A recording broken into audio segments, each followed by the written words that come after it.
C'est inévitable. Lorsque le linge sort de la machine, il est totalement froissé.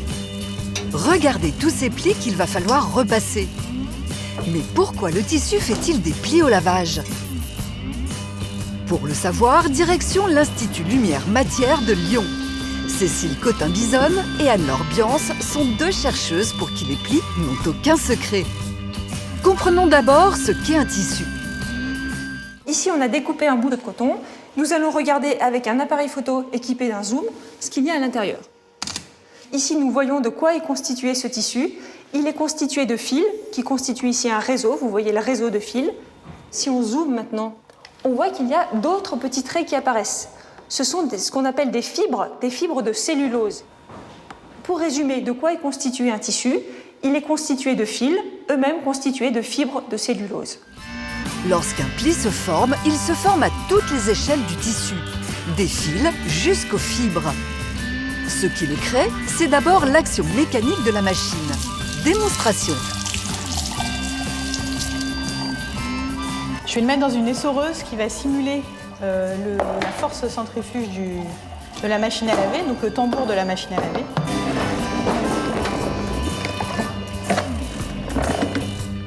Et je me retrouve avec un tissu qui est froissé suite à cet essorage. Ce qui cause le pli, c'est la force centrifuge. Et si le pli ne se défait pas, c'est à cause de l'eau. On va prendre deux lamelles de verre et ce qu'il faut imaginer, c'est que ce sont deux fils. Entre ces deux lamelles de verre, je vais mettre une petite goutte d'eau colorée pour bien la voir. Donc je la pose ici. Voilà. Et je vais mettre les deux lamelles en contact. L'eau s'étale entre ces deux lamelles. Je vais soulever la lamelle du dessus. Et ce qu'on observe, c'est que les deux lamelles collent. Dans nos vêtements, c'est la même chose. L'eau vient coller les fils entre eux. Le tissu garde alors la forme du pli imprimé par la machine à laver. Et en séchant, le tissu et ses plis se comportent comme cette éponge que l'on a mouillée, puis fait sécher dans ce récipient. Elle est figée dans sa forme pliée. C'est ce qui se passe au niveau des tissus.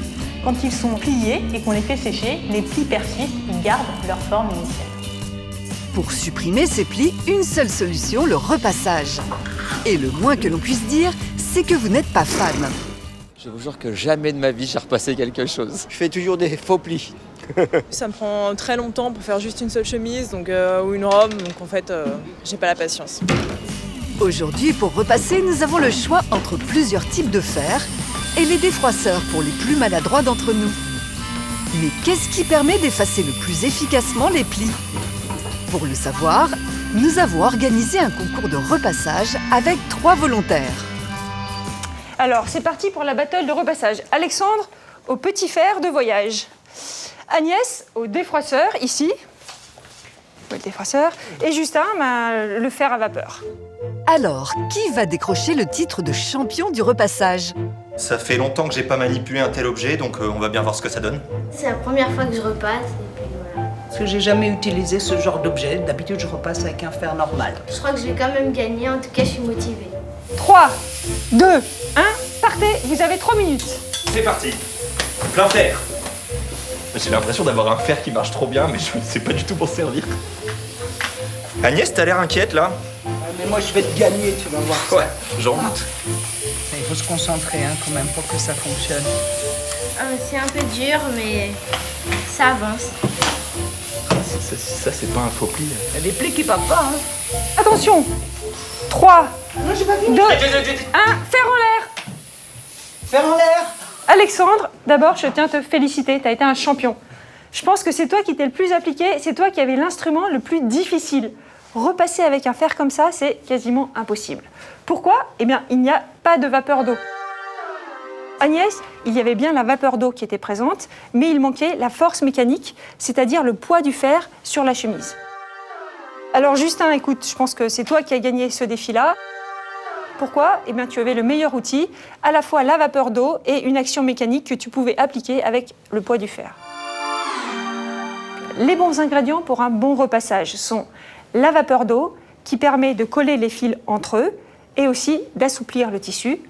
Et enfin, le deuxième ingrédient est la force mécanique, c'est-à-dire le poids du fer qu'on va appliquer sur le tissu, qui va permettre de l'aplatir.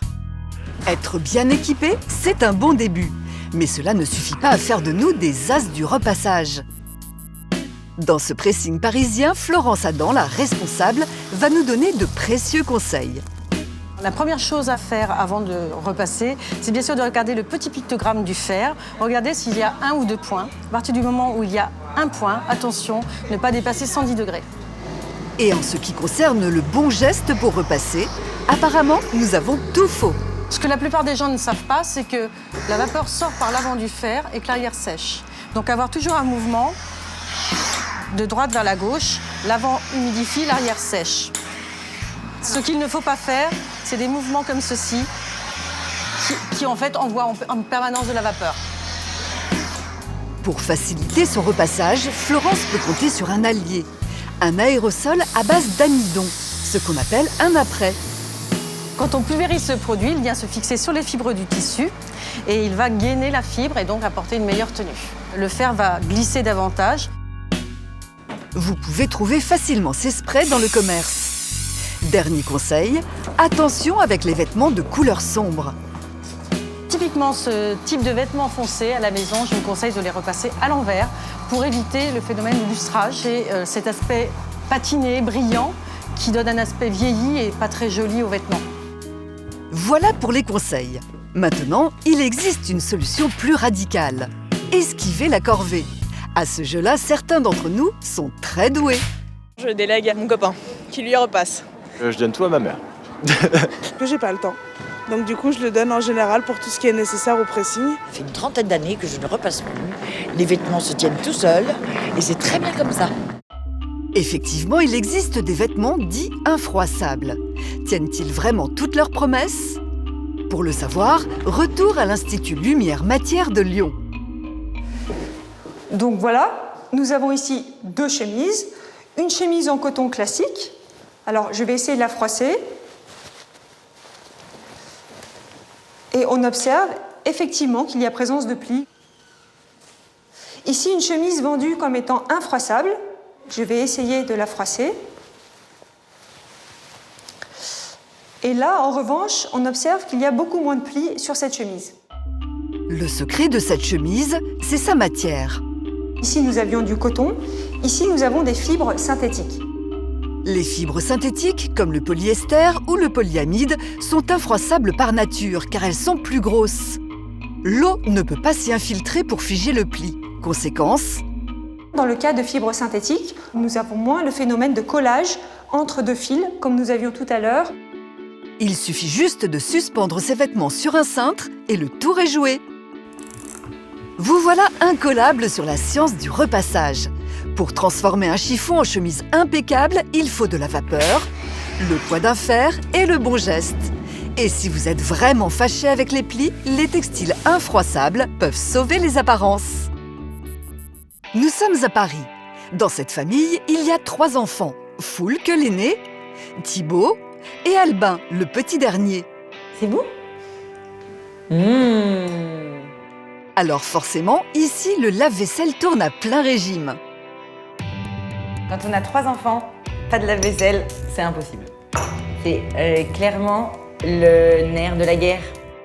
Effectivement, tous les soirs, c'est une montagne de vaisselle qui s'accumule.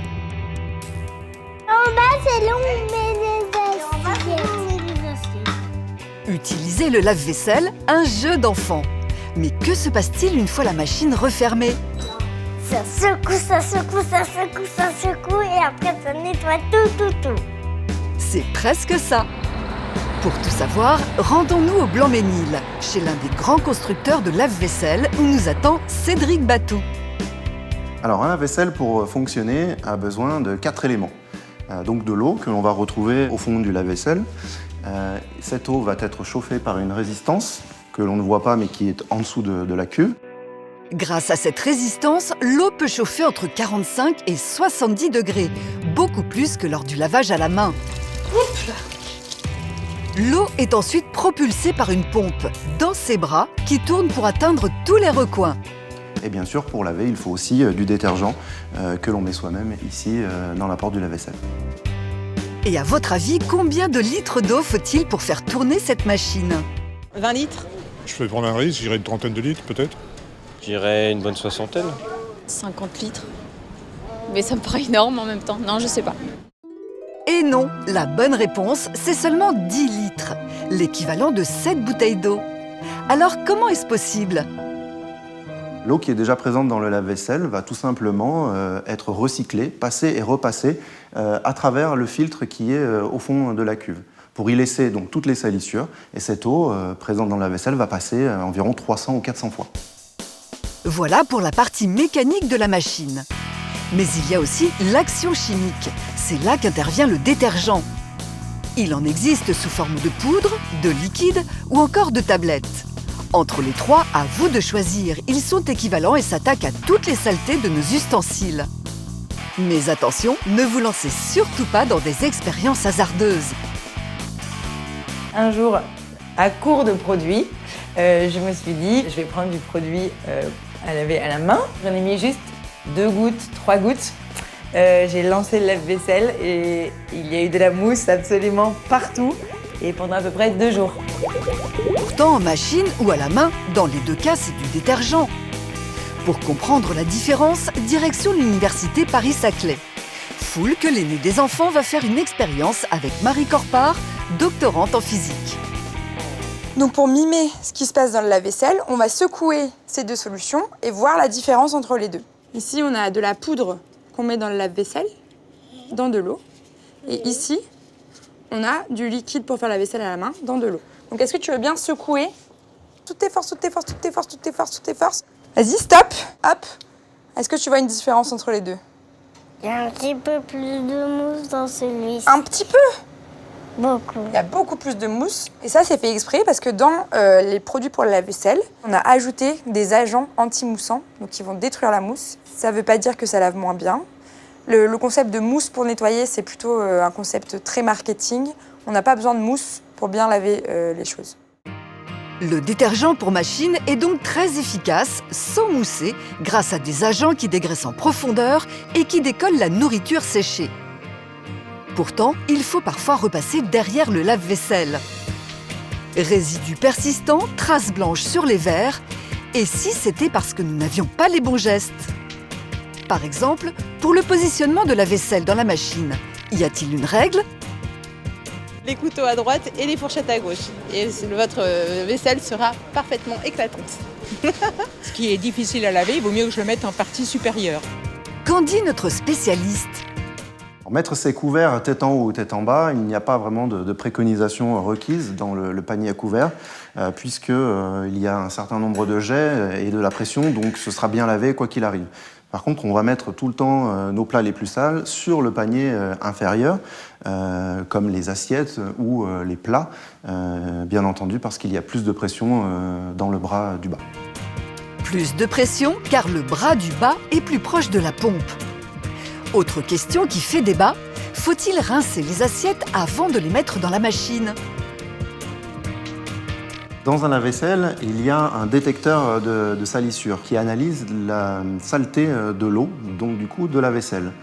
Si vous prélavez votre vaisselle avant de la mettre dans l'appareil, ceci risquerait donc de perturber les analyses et de ne pas avoir la bonne température et la bonne quantité d'eau pour laver votre vaisselle et de surcroît un mauvais résultat de lavage.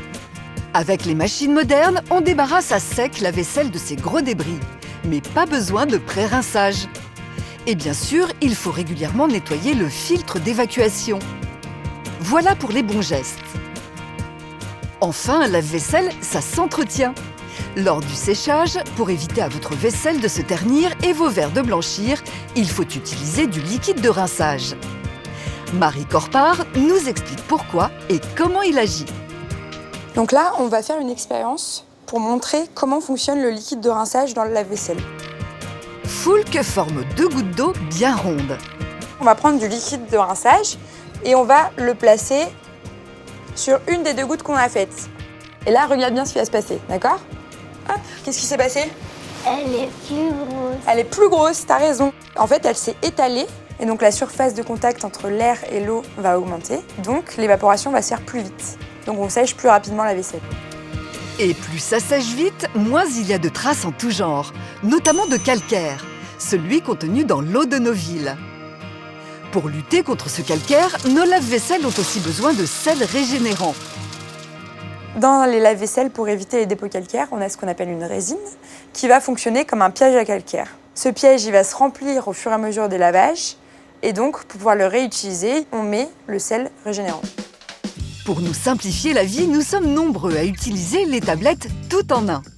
Pratiques, elles contiennent à la fois le détergent, le liquide de rinçage et le sel régénérant, d'où le nom tout en un. Alors même si les témoins de votre machine s'affolent parce que vos réservoirs sont vides, pas besoin d'en rajouter.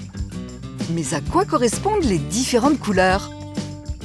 Il y a du citron dans le jaune et de la fraise dans le rouge.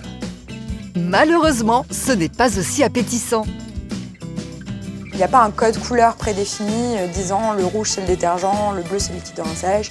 C'est un peu mélangé dans la tablette et les couleurs peuvent varier d'un fabricant à l'autre.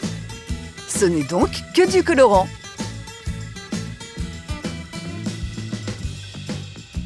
Vous l'avez compris, nos lave-vaisselle combinent des procédés mécaniques et chimiques très performants et peu gourmands en eau. Pour que la science opère, il y a juste quelques règles élémentaires à respecter.